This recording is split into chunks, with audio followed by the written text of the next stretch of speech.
الحمد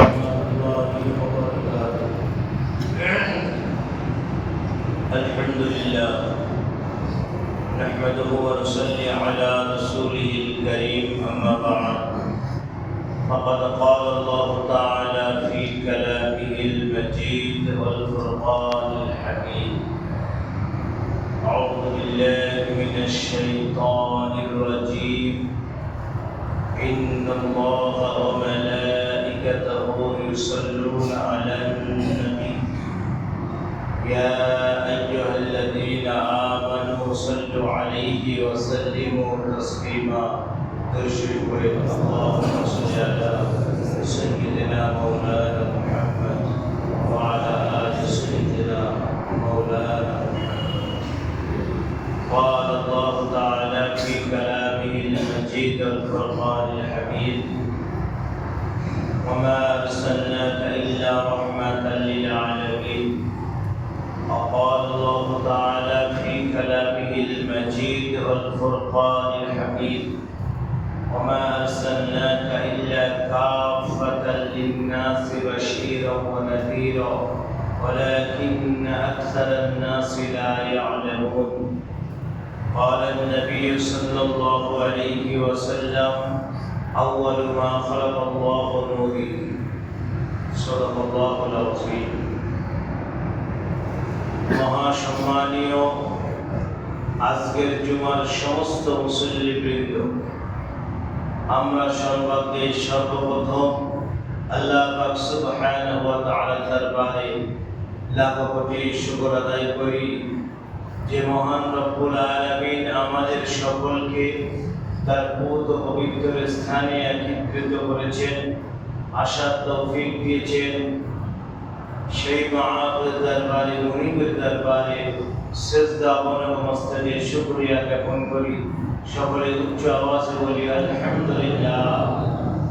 তারপরে মরুদুলাল মরুভাস্কর মা আমিলাত লাল জগৎগুরু বিশ্ব নবী আশরাফুল আম্বিয়া সাইয়্যিদুল মুরসালিন রাহমাতাল লিল আলামিন জনাব মুহাম্মদ রাসূলুল্লাহ সাল্লাল্লাহু আলাইহি ওয়াসাল্লাম তার উপর লাখ কোটি দরুদ ও সালাম আমরা আরেকবার বলি সাল্লাল্লাহু আলাইহি ওয়াসাল্লাম।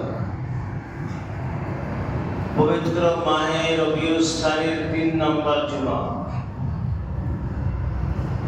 দেখেন, এইভাবে করে একটি মাস অতিবাহিত হচ্ছে, একটি বছর অতিবাহিত হচ্ছে, অর্থাৎ আমাদের জীবনের পরিসমাপ্তি ঘটছে। এটা আমরা অনুভব করছি না, এটা আমরা অনুভব করছি না। যখনই সময় ঘনিয়ে আসতেছে ব্যাস শেষ, সময় দেওয়া হচ্ছে না। কাউকে কিছু সময় দেওয়া হচ্ছে আর কাউকে সময় দেওয়াই হয় না। মুখে কিছু বলতে চায় কিন্তু মুখ দিয়ে কিচ্ছু বলতে পারছে না, চোখ দিয়ে ঝরঝর করে পানি পড়ছে। আল্লাহু আকবার। সেই কঠিন সময়ের সম্মুখীন আমাদের সকলকে হতে হবে। তার আগে সজাগ হন, তার আগে আল্লাহর ঘরের সাথে সম্পর্ক জুড়ে নেন। এ সময় সবার জন্য আসবে, মনে রাখবেন কথাটা। এই কথাটা তখনই মাথায় রাখবেন, তখনই মনে পড়বে যখন আপনি মুখে কথা বলতে পারবেন না, চোখ দিয়ে ঝরঝর করে পানি পড়বে দুই দাঁত দিয়ে। কিচ্ছু করার নাই।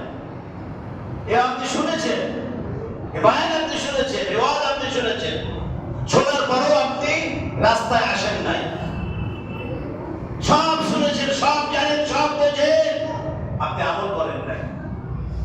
সব জানেন, সব বোঝেন, কোনটা ভালো কোনটা মন্দ সব বোঝেন, বুঝেও না বোঝার ভান করে দুনিয়া চালিয়ে দিয়েছেন। কিন্তু আজকে আপনি কোথায় যাবেন? একদিন সময় সবার সম্মুখীন আসবে। আমার ভাই বাবাজিরা মনে রাখবেন, এ সময় সবার জন্য প্রযোজ্য। আল্লাহ পাক যার উপরে মায়া করবেন, দয়া করবেন, মেহেরবানি করবেন, তিনি ছাড়া সে ব্যক্তি ভালোভাবে চলে যাবে দুনিয়ায়। কিন্তু এই সময়টা যখন আমাদের আসবে, কোন মানুষ কঠিন পিপাসার্থ, মুখে বলতে পারছে না, বিরাট পিপাসা পেয়েছে, সে মনে করছে সাগরের সমস্ত পানি তাকে পান করে দেওয়া হলেও তার পিপাসা মিটবে না। কিন্তু সেই কঠিন সময়ে আল্লাহ পাক যাদের সহায় হবেন, আল্লাহ পাক যাকে হেফাজত করবেন, তিনি কামিয়াবি হয়ে যাবেন। আজকে আপনি মনে করছেন সেদিনকে আপনি আল্লাহর সামনে কি বলবেন, কি টালবাহানা করবেন? যখন আপনার মাহবুব আপনাকে জিজ্ঞাসা করবেন তুমি নামাজ পড়েছিলে, সেজদা দিয়েছিলে, বলবে হ্যাঁ দিয়েছিলাম। আল্লাহ বলবে সেজদা দিয়েছিলে তো, আমি তো দেখিনি, তোমরা তো আমাকে দেখো নাই, আজকে আমি সামনে দাঁড়িয়ে আছি, আমাকে সেজদা দাও। ব্যাস, ধরা পড়ে যাবে। চালাকি, জোচ্চুরি, বাটপারি সব ধরা পড়ে যাবে আল্লাহর সামনে। আল্লাহ আমার ফেরেশতারা বলে ধর, গোতামা হাবিয়া নাইম সাকারে নিক্ষেপ কর, যা। ওরা দুনিয়া চিরিংবাজি বাটপারি করেছে, আমার সামনে এসে বাটপারি করতেছে, ওরা ধরে জাহান্নামে নিক্ষেপ কর। সেদিন আপনি কি বলবেন? পায়ে ব্যথা ছিল, হাতে সমস্যা ছিল, বালিগ হওয়ার পর থেকে মৃত্যুর আগ পর্যন্ত নামাজ ফরজ প্রত্যেকটা মুসলমানের জন্য। বালিগ হওয়ার পর থেকে মৃত্যুর আজরাইল আসার আগ পর্যন্ত আপনার নামাজ ফরজ। আপনি নামাজ কাজা করতে পারবেন না। এখন যদি কেউ নামাজ কাজা করে থাকে, তাহলে তারা তার সেই যে নিয়মের সিস্টেমে পড়লে হবে, সেই নিয়ম সিস্টেমে আপনাকে আদায় করতে হবে। নচেত কাজা নামাজের কোনো বিবরণই নেই। দেখেন, এটা আমরা পড়ছি, কাজা নামাজের কোনো বিবরণ নেই। তো যাই হোক, যে আলোচনা চলছিল, একটাই কথা আমি বলবো, যারা আপনারা এখানে আসছেন, আমার কথা শুনছেন, যদি আমার কথা শুনে থাকেন সেইভাবে আমল করুন, নাইলে ইহকাল এবং পরকাল দুইটা কাল আপনার অন্ধকার হয়ে যাবে। মনে রাখবেন কথাটা।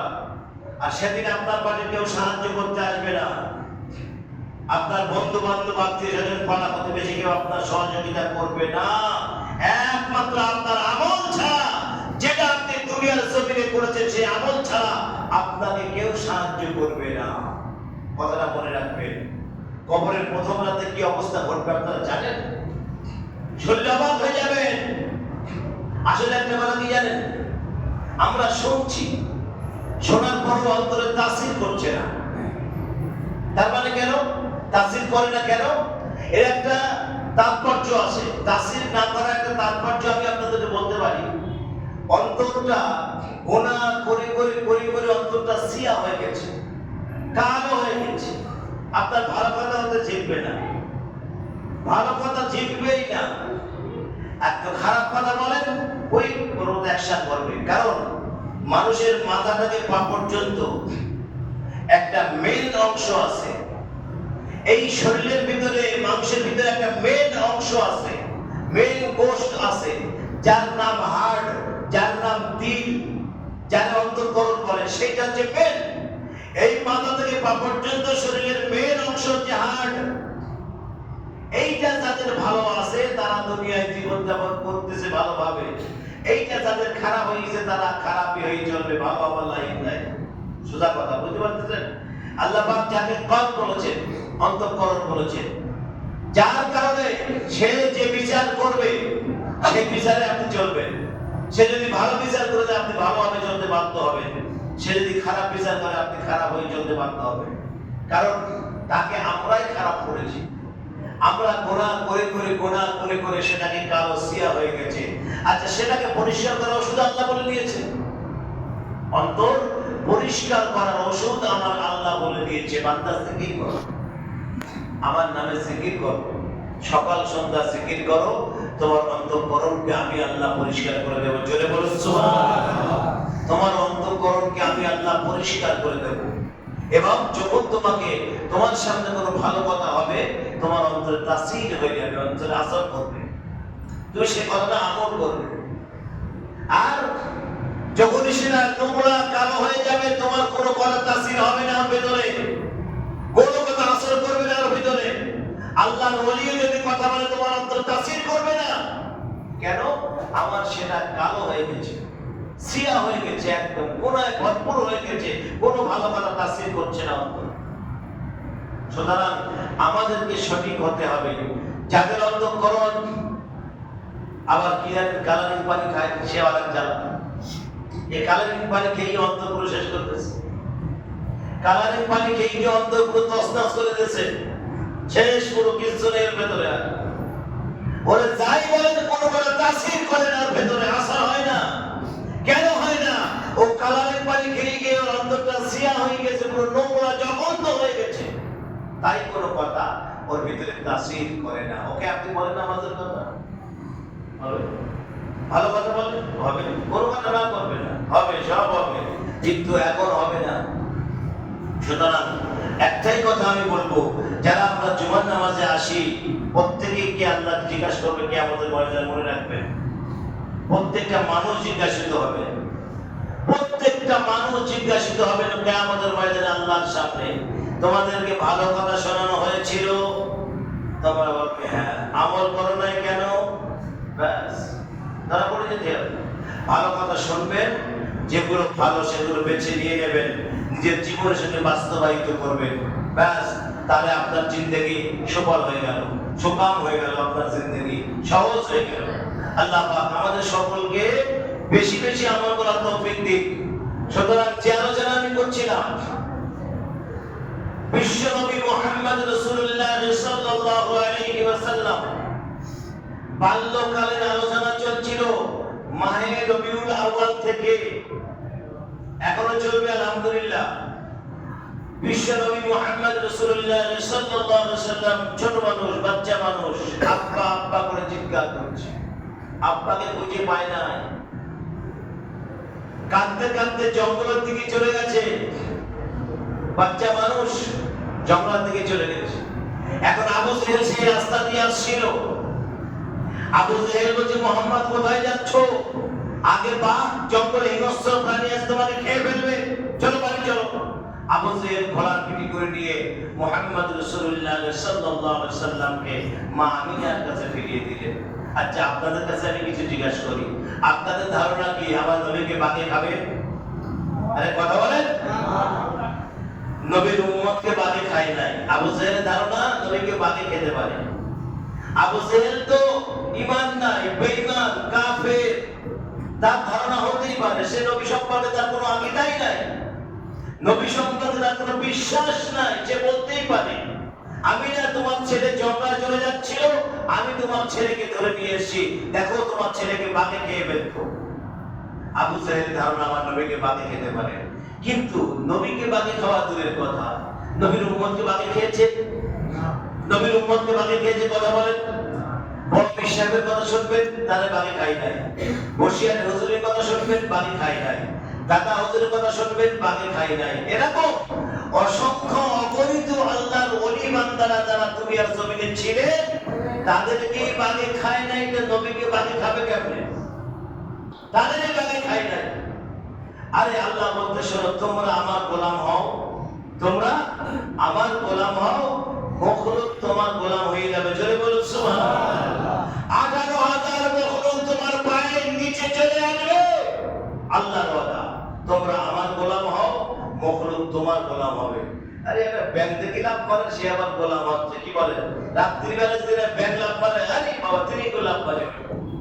কিন্তু না, আল্লাহ বলছে আমারে ভয় করো, আমাকে ভয় করো, মখলুক তোমার গোলাম হয়ে যাবে। যারা আল্লাহ বলছে যারা আমাকে ভয় করে তারা আমার কাছে সম্মানের পাত্র, আমার কাছে তারা সম্মানিত। আল্লাহকে ভয় করো, মখলুক তোমার গোলাম হয়ে যাবে। বড় বিষয়, বয়স নয়। তারা পিতা মুসা জাহাঙ্গীর রহমাতুল্লাহ আলাইহি ব্যবসায় যাবেন সিরিয়ায়। তৎকালীন জামানা সিরিয়া একটা ব্যবসা কেন্দ্র ছিল, সৌদিদের এবং বিভিন্ন দেশে। সিরিয়ায় যাবেন মুসা জাহাঙ্গীর রহমাতুল্লাহ আলাইহি। বড় বিষয় বলছে, আব্বা আমি যাবো। বলে না বাবা, তোমার যেতে হবে না। রাস্তায় জঙ্গলের ভিতরে হিংস্র প্রাণী, বাঘ ভাল্লুকের ভয় আছে, বাচ্চা মানুষকে নিয়ে যাবে না, যাবে না। বলছে বাবা তোমার যেতে হবে না। এখন 9 বছর, কত বড় আর ছোট্ট বাচ্চা, 9 বছরের, বলছে আমি যাবো। জেদ ধরেছে যাবে, তা চলো। বিরাট জেদ ধরেছে, আমি যাবো আপনার সঙ্গে। ঠিক আছে চলো, চলে যাও। এখন আব্দুল কাদের জিলানী রহমাতুল্লাহ আলাইহি আগে যাচ্ছেন, তার পিতা মুসা জাহাঙ্গীর রহমাতুল্লাহ আলাইহি পিছনে যাচ্ছেন। হেঁটে হেঁটে যাচ্ছেন, জঙ্গলের রাস্তা, মরুভূমির রাস্তা, পাহাড়ের ধার দিয়ে কাঁদতে কাঁদতে যাচ্ছে। এখন যেতে যেতে আশ্চর্য ব্যাপার, সামনে বিরাট একটা বাঘ। আল্লাহু আকবার। বিশাল বড় রয়্যাল বেঙ্গলটাইগার সামনে, এখন বাঘে খাবে, বড় বিষয় আগে আছে। এখন বাঘ তো মানুষের খায় না, কি বলেন? কথা বলেন না, বাঘ মানুষের খায় তো, খায় কিনা চিড়িয়াখানাকে খাঁচার মধ্যে ঢুকে থাকে, কি করে আপনার জন্য? এখন অলি না গলি এই পরীক্ষা করতে গেলে বর্তমান সমাজে চিড়িয়াখানায় নাম নিয়ে গিয়ে কোনো পরীক্ষা করা যাবে না। সবাই অলি বলে দাবি করছে, সব অলি, সব অলি, সব পীর। কে পীর আর কে না পীর, তাকে চিড়িয়াখানা নিয়ে বাঘের খাঁচা খুলে দাও, ভেতর ঢুকিয়ে দাও, তাহলে পীর কিনা পরীক্ষা এখানে প্রমাণ হয়ে যাবে কে বড় পীর। তুমি পীর আছো, ঠিক আছে, চলো তোমাকে চিড়িয়াখানা নিয়ে পরীক্ষা করো। সোজা কথা, পীর হও, চলে এসো, চিড়িয়াখানা নিয়ে তোমাকে পরীক্ষা করবো, তারপর তোমার হাতে বায়াত পরে গ্রহণ করবো, আগে তোমার পরীক্ষা নেব। কারণ এখন তো পীরের প্রচুর পরিমাণে পীর, এখন যেখানে যেদিকে দেখবে সেদিকে পীর, যেদিকে দেখবে সেদিকে পীর। পীর হতে তো পয়সা লাগে না, বাপ পীর ছিল, দাদা পীর, তার ছেলে পীর, তার নাতি পীর, সব পরে পীর হয়ে যেত। আল্লাহু আকবার। তো যাই হোক, পীর পরীক্ষা করতে গেলে এখন একটাই প্রমাণ, তাকে বাঘের খাঁচায় নিয়ে যাও, চিড়িয়াখানায় খাঁচা খুলে দাও, ভেতরে ঢুকিয়ে দাও, যে তুমি বসে দেখো কি হচ্ছে। বাঘ বলবে, আল্লাহ, এক সপ্তাহ চিন্তা আমার হয়েছে গেল, হ্যাঁ, একটা সপ্তাহ চিন্তা আমার হয়ে গেল যে আমি যে জিনিসটা পেয়েছি এদের খেতে খেতে একটা সপ্তাহ আমার পেটে খিদে লাগবে না, এটা পেট। বড় বিষয় বলতেছে, বাঘ আমার সামনে দাঁড়িয়ে আছে, আমার পিতা মুসা জাহাঙ্গীর রহমাতুল্লাহ ভাবতেছে, আল্লাহ, যা ভাবলাম ঠিক তাই হলো, যা ভাবলাম ঠিক তাই হলো। যে বাঘকে আমি ভয় পাচ্ছিলাম, সেই বাঘ আমার ছেলের সামনে। আল্লাহ, আমার ছেলেকে তুমি রক্ষা করো। বড় বিষয় বলতেছে, কিন্তু বড় বিষয়ের পিতা তো জানে না যে এদিন কে, আমার ছেলে কে, সে পিতা তো জানে না। পিতা আসলে জানে না যে আমার ছেলে কে। যেমন আবু জেহেল জানতো না মুহাম্মদকে, ঠিক ততটুকু বড় বিষয়ের আব্বা তিনিও জানতেন না যে আমার ছেলেটা এটা কে। বাঘের বলছে, এই বাঘ, খবরদার, আমার সঙ্গে আমার আব্বা আছে, আমরা কলেমার পোশাক পরেছি, মাথায় টুপি, মুখে দাঁড়িয়ে, খবরদার বেয়াদবি করিস না, যা চলে যা, যা জঙ্গলে চলে যা। শুধু এই কথা বললে বেয়াদবির দস্তাকির বড় পীর আব্দুল কাদের জিলানী আল বাগদাদী রাহমাতুল্লাহ আলাইহি এই কথা বললেন। বাঘটা মুখের দিকে তাকিয়ে আবার জঙ্গলে চলে গেল। একবার চলে বলো সুবহানাল্লাহ। এটা বড় বিষয়ের কথা, বেয়াদবির দস্তাকিরের কথা। এখনো অসংখ্য আল্লাহ ওলিদের কথা আছে যাদের বাঘে খায় নাই, আর নবীকে বাঘে খাবে। আরে বাঘ সৃষ্টি হতো না নবীর সৃষ্টি না করলে। আমার নবী বলছেন, আউয়ালু মা খালাকাল্লাহু নূরি, আল্লাহ পাক আমার নূরকে সর্বপ্রথম সৃষ্টি করেছেন। আসমান, জমিন, লাওহে মাহফুজ কিচ্ছু সৃষ্টি হয় নাই, আমরাও সৃষ্টি হয় নাই, কিচ্ছু সৃষ্টি হয় নাই। আমার আল্লাহ আমার নবীর নূরকে সর্বপ্রথম সৃষ্টি করেছেন, আর সবার শেষে দুনিয়ার জমিনে পাঠিয়েছেন। যাই হোক, আলোচনা এখানে সমাপ্ত করলাম। এই আলোচনা আগামী জুমা আবার হবে ইনশাআল্লাহ। আচ্ছা, বাইরে কিছু লোক বসে আছেন, একজন মহিলা আছেন, আপনারা তাদেরকে সাহায্য করবেন, যার যেমন ক্ষমতা তাদের সাহায্য করবেন।